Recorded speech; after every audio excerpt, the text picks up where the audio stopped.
Hello YouTube, Southern Wolverine here from the Kerbal Space Center with Operation Laythe, episode 27.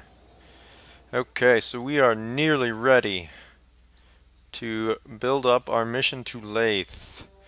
There are a few pieces of equipment that I would like to get before we do that, however. In particular, I would like to unlock specialized electrics, so that we can put the radioisotope thermoelectric generator onto our spaceplane and save us the trouble of having to deal with solar panels and things like that. I think that'll help us out quite a bit. So, in order to do that, we're going to need to send out a mission capable of retrieving enough science to unlock this bad boy. So, we need 550 science. We have 76.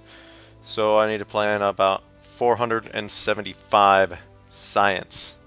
So my plan for that is to build us a probe mission. This will be the first probe mission for Operation Laythe. And we're going to send it to another planet to gather as much science as we can from there, transmit it back. Hopefully we'll get enough to get our 500 science. If we pack the thing with instruments, we should be able to get that without too much trouble. So we're going to start with this remote guidance unit, and the target I have in mind is Eve. The idea there being that we can do some science from Eve orbit. We can do two separate little probe bodies, one that we can drop down onto Eve, and one we can go try to land out on Eve's moon, Gilly I think it's called, and so we can get multiple science operations. So I'm just going to start by designing the probe and the interplanetary stage, and then I think I will go off camera to build the launch vehicle underneath it, which thanks to these giant new parts should actually be pretty simple. In any case, so the elements we want on the probe. Okay, we got a probe body. We're going to want one of these batteries. Unfortunately, we got one of these inline batteries. Those are nice, so you don't have to tack quite as many things onto the side of the spacecraft. Let's see, what else? And I think we'll end up putting some science on the interplanetary stage too. So let's just, and that'll be the vehicle that we use to do science while we're in Eve orbit. So hopefully we'll get a high Eve orbit run and a low Eve orbit run out of that. But we're going to start just with, on the assumption that this vehicle is going to do science only in Eve's atmosphere and from the surface of Eve. And I'm totally drawing a blank as to what it is I want to do. Okay. I would like to get one of these science juniors on here, because you get good science out of those from the surface of a planet. So that'd be a nice one to have on there. And I'll tack the rest of the science on once I have a little bit of a fuel tank to put it on. And that's probably even more fuel than we really need. Well, you know what? We'll just over-design this a bit. We'll put just a couple of these little guys on here. Should be more than enough. This thing's going to be nice and light. And since this, I will plan that this is the one that's going to land on Eve itself. So we're going to go ahead and put a parachute on here. The little one should do just fine. I could do a big one, I guess, to be safe. You know what? In the principle of over-engineering to make sure it works, we don't want the drogue one, we want the full one. That's total overkill. But we're just not taking any chances here. And we'll put landing legs, of course, interspersed. 3 should be good. Interspersed in between the engines. So what do those look like extended? Oh yeah, that's plenty. Could actually probably even put them up higher if I wanted to. Alright, now let's see how much science we can cram onto this bad boy. Okay, what I would like to get mystery goo containers, 2 of them, So we can do one in the atmosphere and one from the surface. We will only need one of these seismic guys because they only work when you're on the surface, so no point in adding more than one. We'll throw two excuse me, two barometers on here. Gravity detector, I think we can do that from the atmosphere. We'll put two of those on there just in case. And the temperature, I know we can do a couple of these, so we'll set one up here for atmosphere and one for surface. And that should be enough. We do need to make sure we have communications on this. Okay. Looks a little funky there. It's you know, like when you see a mother spider and it's got all kinds of little spiders hanging all over its back. That's kind of what it looks like. All kinds of crud hanging onto the back of the spacecraft. But unfortunately, we can't put anything on this side because these doors have to open. So we're kind of stuck with it. And what else do we need on here? Let me put a couple of these little solar panel arrays. And we'll put them just right over the engines. Another pattern of 3 situation. We'll set them as custom group 1. And that should be about all we need, really. Okay. I'm trying to remember how much battery power does this have? 1,000? Oh, that should be more than enough for us to stow these and have the battery last while we're descending to the planet. Alright, very good. And so we're going to end up stacking 2 vehicles, 2 landers on 1 vehicle, so I'm going to go ahead and just do that now. I will try one of these stack separators. Oop, yeah, no, I'm going to second guess that actually. Let me put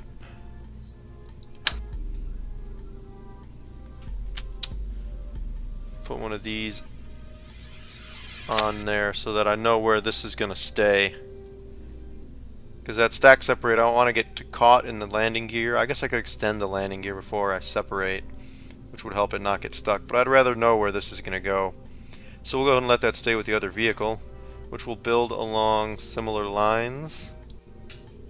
And actually, here I can simplify things, I think.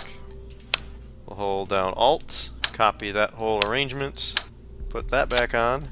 We should just be able to stick this on. Excellent!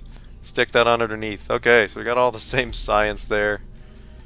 And we'll just go and set up the same sort of lander deal. This one actually will need a bit of fuel on it. Ding ding, and copy the landing gears, and copy the solar arrays, and make sure that those solar panels have also gone on to group 1. Okay, so there we go. That's our payload. 2 landers, they'll detach. This one's for Gilly, that one's for Eve. And now we gotta build ourselves an interplanetary vehicle underneath this. Now, the typical way to do this is with the atomic engine. However, I don't know, I think I'll mix things up this time. And honestly, I'm kind of sick and tired of those extraordinarily long interplanetary burns. And I just want it to be quick. So what we're going to do is we'll just go completely overboard. Throw one of these big guys under here. And I was going to say we'll go with the mainsail. No, let's not go with the mainsail. Well, the skipper should be way more thrust than we need. I'll probably actually, let me thrust limit this down to like 50% or something. See, I'm going to actually compare what that does compared to the Poodle. So the Poodle is 220 thrust, and that would leave this one at still 300 something. It's quite a bit heavier than the Poodle though too. How's their efficiency compare? 390 in vacuum, 350 in vacuum. Alright, this... we don't really need that much, so let's just use the poodle instead. And I'll also put the large advanced SAS on there to help us control this without having to use RCS, because I don't intend to put RCS. Well, you know what? I'm second guessing that as well. Let's just put a little bit of RCS on to help us maneuver if we find it necessary. So I'll just throw 4 of these on there, and then we'll throw a cluster down low and a cluster up here. And that should make it quite maneuverable. We just got to throw a couple of tanks of RCS on there. We'll just use the side-mounted tanks. No sense in getting the giant ones out. That'd be way more than we need. Okay.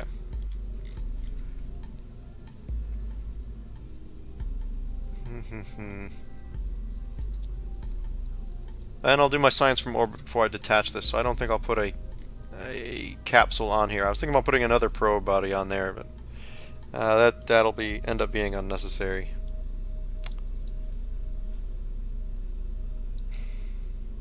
Of course, having second guessed myself a couple times already, I might still come back to that. Okay, what else do we want here? We're gonna tack some extra science on there, that's for sure.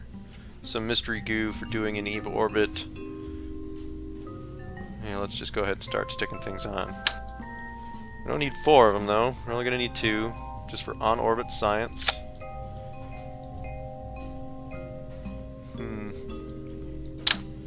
And what am I doing with these? I am putting those on there so that we can attach some more Science Juniors, because these don't really like to attach to the sides of things.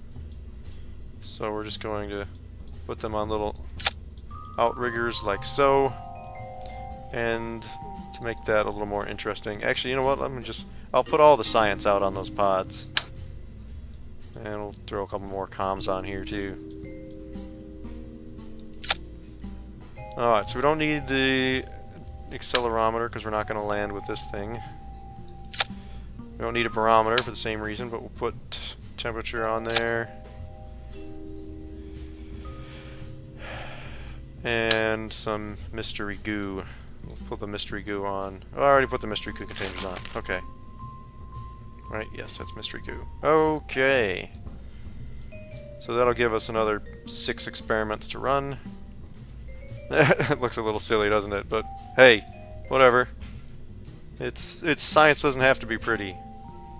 We're just gonna make it work.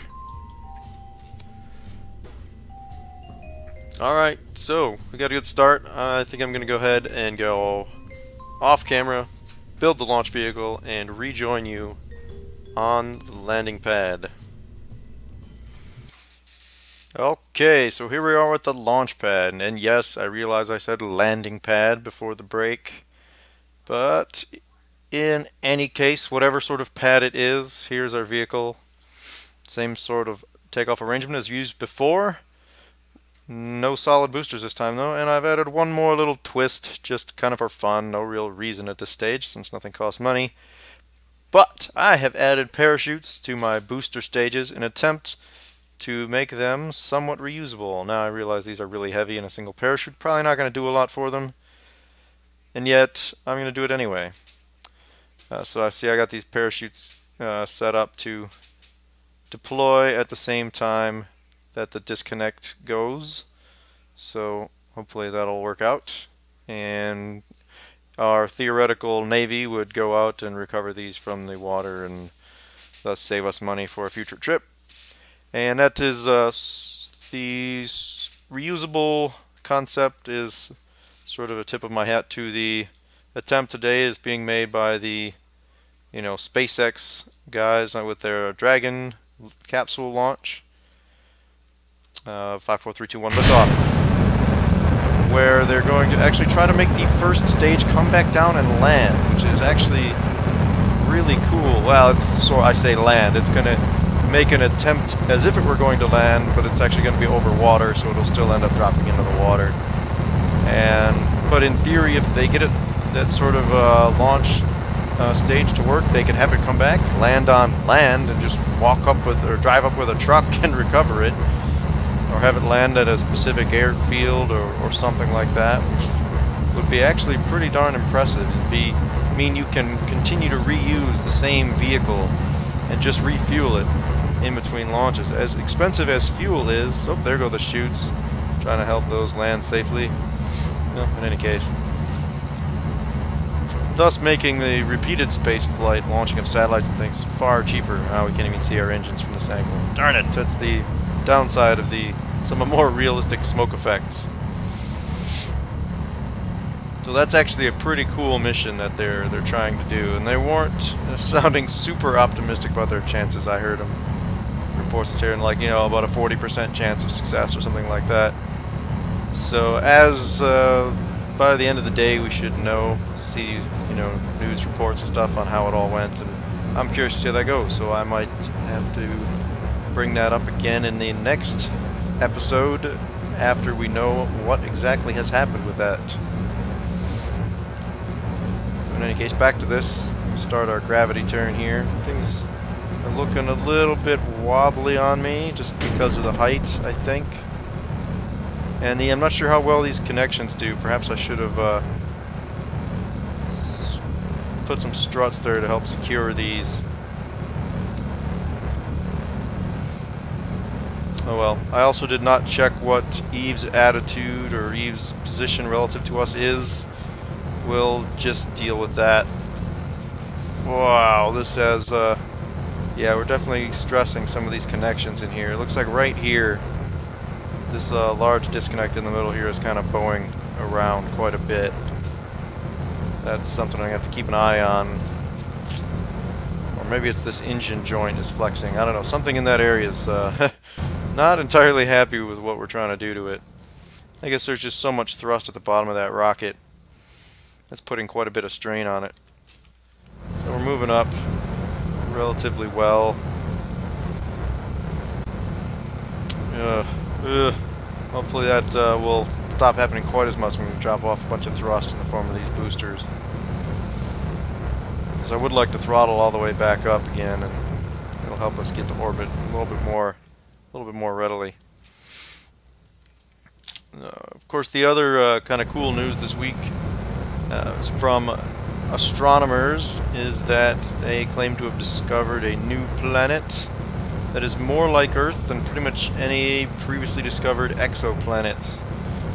Kepler 186f, I think it's been designated.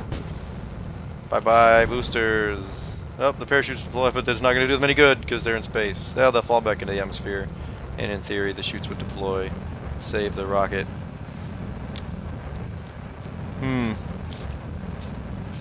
Well, it's not flopping around quite as much as it was before. How's our launch looking? Ooh, I'm actually going to nose up a bit. Try to get this altitude up. I'm a little concerned about that. We'll get there. Got plenty of fuel. But in any case, this planet that was discovered is supposedly only about 10% larger than Earth, and most of the previous, what they call Earth-like planets, rocky planets, whatever, have been termed super Earths, which is, you know, it's like Earth except, you know, 2, 3, 4 times the size. This one is actually around, I believe, a red dwarf star in the habitable zone and is only slightly larger than Earth.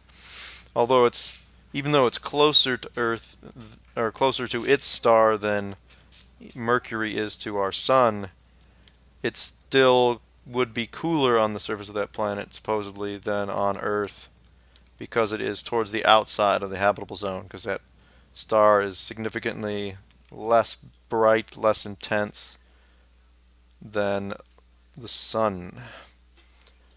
So, interesting discovery that it says to me that they're getting better and better at detecting smaller planets. As before, we were finding big planets simply because they're big, they're easier to find, particularly gas giants. Their sheer size makes them easier to spot as they pass across the surface of their star, between their star and Earth, making you spot the shadow, or basically as they pass across. So if we're able to find smaller and smaller ones, it means there are probably more out there, for one thing, and we're in space. And we're in space. That's what it means. No, the music means we're in space. But what it means is they're getting better and better at finding planets. So we should expect going forward to hear more of these kind of discoveries as astronomers refine their techniques. So pretty cool stuff going on. Hopefully this mission will be just as cool and unlock us all the science we need to begin assembly and test and eventually launch of our spaceplane mission to Jules Moon Eve. And honestly, I expected it to take more episodes to get to this point, on the cusp of our declared mission statement. So I'm not sure what I'll do after that. I'm going to worry first about getting there, and then we'll pick another target. Perhaps we'll go for the ever difficult Eve landing and recovery from Eve, which is something I have not actually managed to do to this point in Kerbal Space Program. I've been able to get there, but I've never been able to get a Kerbin safely back, so that might be a good goal to go for. I don't want to do a grind like some folks have gone for their mission, is to land on every single body in the Kerbin system, and that just sounds like a lot of work to me. I want to go someplace cool, make a unique rocket, which is one of the reasons I'm doing the Jewel plane. So I'll have to pick an equally cool objective after that. But one thing at a time.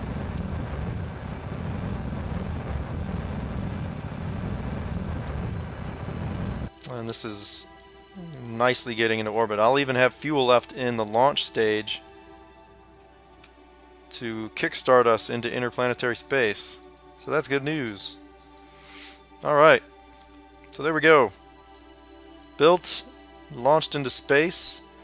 I did, after, while I was building the launch vehicle, add this sort of checkerboard pattern of solar panels to the side, just in case I forgot to, deploy these panels, or if I were unable to deploy them for some reason, say I'm at Eve and trying to maneuver for a burn or something like that, they can keep the spacecraft powered and prevent any, unfortunate lack of power incidents derailing this mission halfway to Eve or something.